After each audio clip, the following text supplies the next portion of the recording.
Republican National Committee Chair Michael Whatley joining us this morning to discuss. Good morning to you, sir. Thanks for joining us. It's good to be on with you, Jan.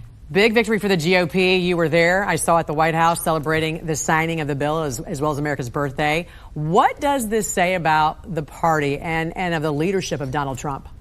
Well, look, this party is completely unified behind the president and his agenda, which is the America First agenda. And the fact that we were able to get this bill done and complement what he's doing within the administration means that our economy is going to be stronger and stronger and stronger, that every American family, every American community is going to be in a position to do better. And that's really what we fought for and what we won over in 2024. And Chairman, while Republican Congress members are taking this victory lap, you know, Democratic members are on their own tour in their districts criticizing measures in the bill. Specifically on Medicaid and on SNAP. How will this bill reduce waste and abuse of programs like Medicaid and SNAP for low-income families?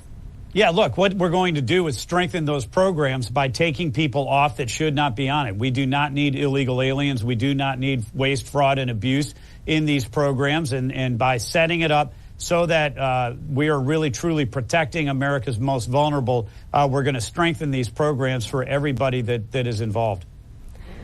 I want to read to you an article that I saw yesterday on Axios about Democratic members of Congress facing demands from their constituents to break the rules and, quote, fight dirty.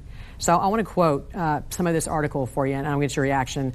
A House Democrat told Axios that, quote, "The grassroots wants more. Some of them have suggested what we really need to do is be willing to get shot when visiting ICE facilities on federal agencies." Another Democratic lawmaker said constituents have told them civility isn't working and to prepare for violence to fight to protect our democracy. And yet another House Democrat told Axios, "What I have seen is a demand that we get ourselves arrested intentionally or allow ourselves to be victims of violence. And a lot of times that's coming from economically very secure white people."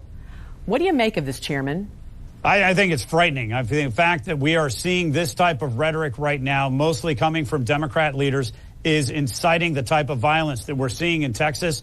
We had, a shooting. We had another group that was arrested for an attempted shooting. The violence that is coming right now is being spurred on by the left. We saw it out in California, where you had Karen Bass, you had Governor Newsom, and others who are out there inciting these riots in California, all across the country right now. The language needs to be toned down. The rhetoric needs to be toned down. We do not need these exhortations towards violence, because what they're going to do is create violence.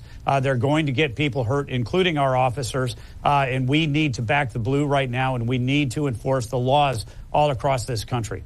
And finally, I know you're a big proponent of election integrity. I did see your latest tweet regarding mail-in ballots in Kansas and a lawsuit that was filed there. What's the situation and what's the RNC doing about it?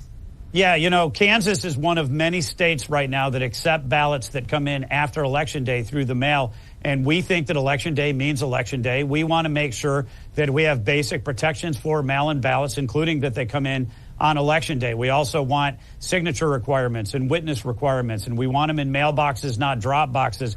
Having the protections for mail-in ballots is one of critical things that we're pushing on, along with voter ID, making sure that only American citizens can vote, and making sure that states are cleaning up their voter rolls. Yeah, specifically in Kansas, the situation is there is a lawsuit that's being filed. By whom? By us, the RNC and the Kansas GOP, and we're fighting that lawsuit out there to protect the Kansas law, which requires that those ballots need to be in by Election Day. All right. Chairman of the RNC, Michael Whatley, we appreciate you joining us this morning.